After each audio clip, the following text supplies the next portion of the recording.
So we are in the sales era of extremities, right? Where on this side you have the confused old guy, that sort of technique, and then on the other side you have the guy who assumes everything and hard close everyone. And it's super hard if you're an appointment setter, you're a closer, to find like where you fit in. What is your style? Because clearly both work. Like you can generate results this way. I've seen people do it. You can generate results that way. I've seen people do it. And I've tried both of these techniques. And you're probably wondering, as a sales rep, which works? And I'm going to tell you the answer right now, and it's probably going to piss you off, but I want you to keep watching because it will help. The answer is they both do. And the reason why they both do is they believe that they both do. It's like religion, right? If you believe in, Islam, you believe in Christianity, Judaism, whatever it is, they work because you believe in them. You can't tell someone they're wrong. This video is solely just my opinion, right? What's made me 46 grand in a month, what's made me 27,000 in a year, what's made me over 10 grand a month as an appointment setter. These are the techniques that I've used, right? So take them verbatim, don't take them. It's completely up to you. I'm just giving you my take on the subject. So now that we know there's both these extremes, right? There's this side, there's this side. Where do we fit in? And the answer for me is I've tried both. I've tried the whole question base, the whole super confused, the whole, that sort of NEPQ style. And then I've tried the other side, the more so Andy Elliott approach. And I had success with both of them, but the problem is I felt like I was putting on this facade. And here's where I found my lane, is the middle, the blend, the balance between the yin and the yang.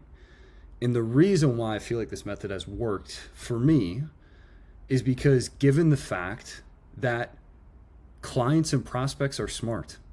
Like this isn't the first sales calls they've been on. Some dudes tried to wash their shoes. Some dudes knocked on their door. They've been on a Zoom call before. They've been pitched. They're aware of both techniques. So in an era of, extremes on both sides, ordinary, simple, organic, and genuine now sticks out, as weird as that sounds.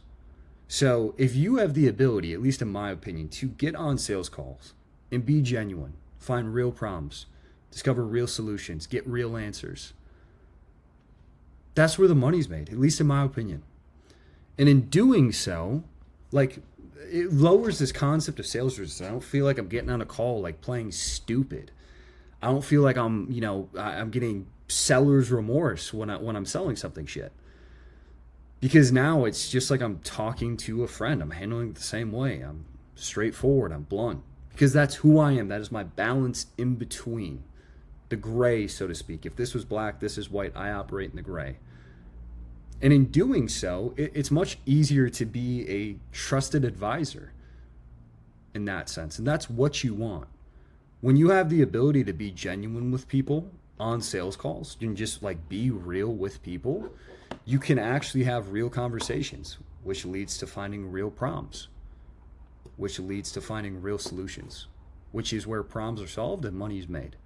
And that's what I found versus putting on this massive sales hat. I have to be a weirdo or I have to have this super pent up energy like I'm on coke. I don't want to do that. So that's where I found my balance, is just being chill, just being laid back, talking to this person like I would talk to, my dad's friend. And that's the mindset I've adopted. And because of it, I've gotten decent results. Now, granted, I'm not here to say I am some fucking expert wizard.